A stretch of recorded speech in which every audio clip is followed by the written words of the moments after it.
তো বললেন যে তীব্র বৈরাগ্য এলে কামিনী কাঞ্চন থেকে আসক্তি চলে যায়। তীব্র বৈরাগ্য কাকে বলে? What is the definition of intense ডিসপ্যাশন?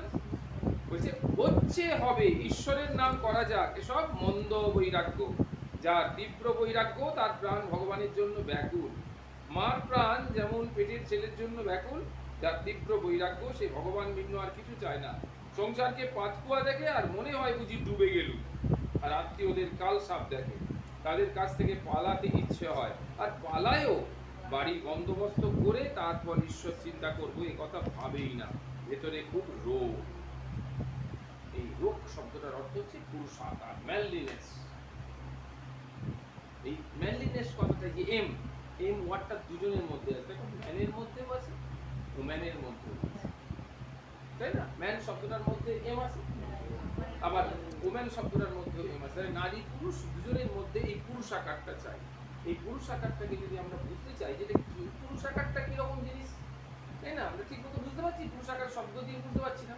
বাংলায় তাকে বললো একটা রোগ। রোগ মানে একটা জেদ, একটা সংকল্প, একটা ডিটারমিনেশন মধ্যে রয়েছে।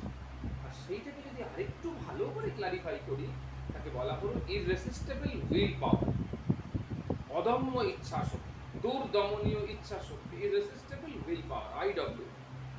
তার মানে হচ্ছে আমার মধ্যে এমন ইচ্ছা শক্তি যেটা পারবো না যখন বলেছে তো এটাই পারতেই হবে, এটা আমি করে তবে ছাড়বো। এরকম বলেছে না তুমি কামিনী থেকে বেরোতে পারবে না, এই জন্মে বেরোতে পারবে না, বলে এটা বেরোতে পারবে না, এটা বেরিয়েই তবে ছাড়বো। এই যে বেরিয়েই ছাড়বো এটাই হলো ম্যানলিনেস বা রোগ, পুরুষাকার, ইংরেজিতে বলছে ইররেসিস্টেবল উইল পাওয়ার, এরকম ম্যানলিনেস। ঠিক আছে? শাস্ত্রে বলা হয়েছে উৎকণ্ঠা নাম প্রাহু প্রিয় দর্শন লালসা।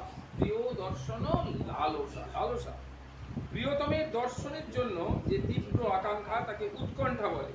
শব্দটি ব্যাকুলতারই নামান্তর। এই যে লালসা শব্দটা মানে যেটা দেখলে, যার কথা চিন্তা করলে আমাদের লাল পড়ে, তাকে বলা হচ্ছে লালসা।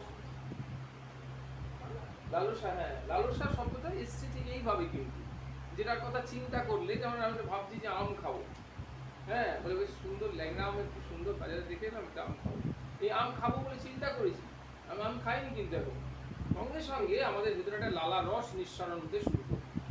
লালা যদি মুখটা হাঁ করে বেশিক্ষণ নিচু হয়ে থাকি, লালাটা টপ করে পড়েও যাবে, এরকম। এইটার মানে কি লালসা, অর্থাৎ এই বস্তুটার প্রতি আমার একটা লালসা, যেমন নিচে লোভেরও আরেকটু উপরে হচ্ছে লালসা।